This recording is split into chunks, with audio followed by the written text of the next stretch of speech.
Medak Zaheerabad parliament BJP అభ్యర్థులకు మద్దతుగా ఎన్నికల ప్రచారం నిర్వహించనున్నారు ప్రధాని. ఈ సభకి మెదక్, సంగారెడ్డి, సిద్దిపేట, కామారెడ్డి జిల్లాల నుంచి లక్షల మందికి పైగా జనం వస్తారని అంచనా వేస్తున్నారు. వేసవి దృష్ట్యా ప్రత్యేక ఏర్పాట్లు చేశారు బీజేపీ నాయకులు. పూర్తి వివరాలు మా ప్రతినిధి శ్రీనివాస్ అందిస్తారు.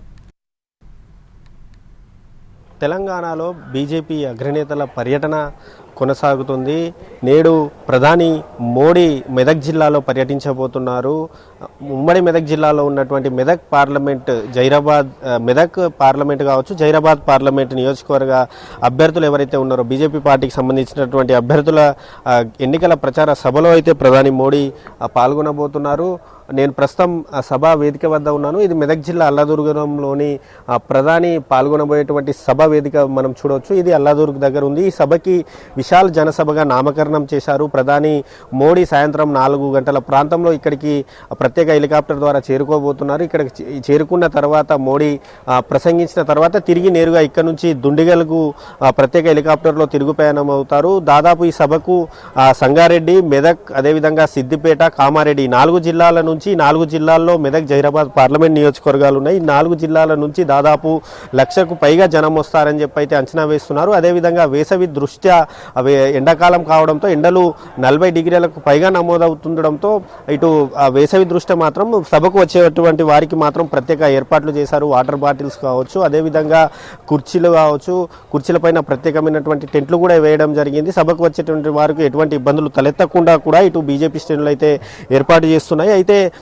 తెలంగాణలో గత కొన్ని రోజుల నుంచి బీజేపీ అగ్రనేతలు వరుసగా పర్యటనలు అయితే చేస్తూ ఉన్నారు. ఈ నెల 25నే కేంద్ర హోంమంత్రి అమిత్ షా సిద్దిపేటలో పర్యటించారు. నిన్న బీజేపీ జాతీయ అధ్యక్షుడు జేపీ నడ్డా ఖమ్మంలో పర్యటించారు. నేడు ప్రధాని మోడీ మెదక్ జిల్లాలో పర్యటించబోతున్నారు. ఈసారి ఖచ్చితంగా తెలంగాణలో డబుల్ డిజిట్ లక్ష్యంగా, అంటే 10 స్థానాలకు పైగా గెలుచుకోవాలని చెప్పి బీజేపీ అయితే ప్లాన్ చేస్తుంది. 2019 అసెంబ్లీ ఎన్నికల్లో ఒక్క సీటు గెలిచినటువంటి బీజేపీ 2023 ఎన్నికలకు వచ్చేసరికి 8 ఎమ్మెల్యే స్థానాలను గెలుచుకుంది. అదే ఉత్సాహంతో, అదే ఆత్మవిశ్వాసంతో తెలంగాణ లోక్సభ ఎన్నికల్లోనూ బీజేపీ ఖచ్చితంగా 10కి పైగా స్థానాలు గెలుచుకోవాలన్న లక్ష్యంతో పనిచేస్తుంది. ఖచ్చితంగా ఈసారి తెలంగాణలో 10కి పైగా లోక్సభ స్థానాలు గెలుచుకొని వచ్చేటువంటి అసెంబ్లీ ఎన్నికల్లో బీజేపీ తెలంగాణలో అధికారంలోకి రాబోతుందన్న ధీమానైతే బీజేపీ వ్యక్తం చేస్తుంది. అందుకు సంబంధించి బీజేపీకి లోక్సభ ఎన్నికల్లో గెలుపు అవకాశాలు ఎక్కడగా ఎక్కువగా ఉన్నాయో అక్కడ ఖచ్చితంగా కూడా ప్రతి చోట కూడా బీజేపీ అగ్రనేతలు పర్యటిస్తూ బీజేపీ శ్రేణుల్లో ఉత్సాహాన్ని అయితే నింపుతున్నారు. ఖచ్చితంగా ఈసారి 10కి పైగా 17కు 17 తెలంగాణలో ఉన్నటువంటి 17కు 17 లోక్సభ స్థానాలు క్లీన్ స్వీప్ చేస్తామని బీజేపీ అయితే ధీమా వ్యక్తం చేస్తుంది. అంటే ఖచ్చితంగా ఈ ఎన్నికల్లో డబల్ డిజిట్ సాధిస్తే కనుక వచ్చేటువంటి అసెంబ్లీ ఎన్నికల్లో మాత్రం ఖచ్చితంగా ఈ తెలంగాణలో అధికారంలోకి రావడం పెద్ద కష్టమేమీ కాదన్న ధీమా అయితే బీజేపీ వ్యక్తం చేస్తుంది. మరోవైపు నిన్న జరిగినటువంటి కేంద్ర హోంమంత్రి అమిత్ షా మార్ఫింగ్ వీడియో, రిజర్వేషన్లపై మార్ఫింగ్ వీడియో ఏదైతే ఉందో ఆ మార్ఫింగ్ వీడియోపై మాత్రం ప్రధాని మోడీ ఏ విధంగా రియాక్ట్ అవుతున్నారన్న ఉత్కంఠ మాత్రం ఈసారి అందరిలో నెలకొంది. అప్పట్లో ప్రధాని నరేంద్ర మోడీ తెలంగాణ పర్యటనకు వచ్చినప్పుడు సీఎం రేవంత్ రెడ్డి అంటే అన్నదమ్ముల్లా కలిసి ఉండాలని చెప్పి చేసినటువంటి వ్యాఖ్యలు అప్పుడు అంటే అక్కడ చర్చకు రేపాయి. అయితే ఈసారి రేవంత్ రెడ్డి పైన కేసు నమోదు కావడం, సీఎం రేవంత్ రెడ్డి పైన కేసు నమోదు కావడం కావచ్చు, అదేవిధంగా కేంద్ర హోంమంత్రి అమిత్ షా వీడియోను మార్ఫింగ్ చేయడం కావచ్చు, దీని పట్ల ప్రధాని మోడీ రియాక్ట్ ఎలా అవుతారన్న దానిపై మాత్రం ఇప్పుడైతే ఉత్కంఠ కొనసాగుతుంది.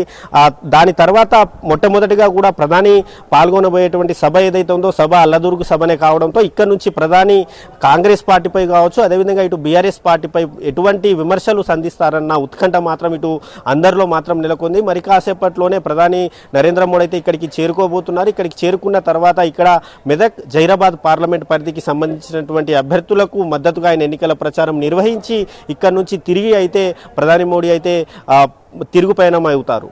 కెమెరామ్యాన్ రమేష్, శ్రీనివాస్, ఎన్టీవీ, మెదక్ జిల్లా నుంచి.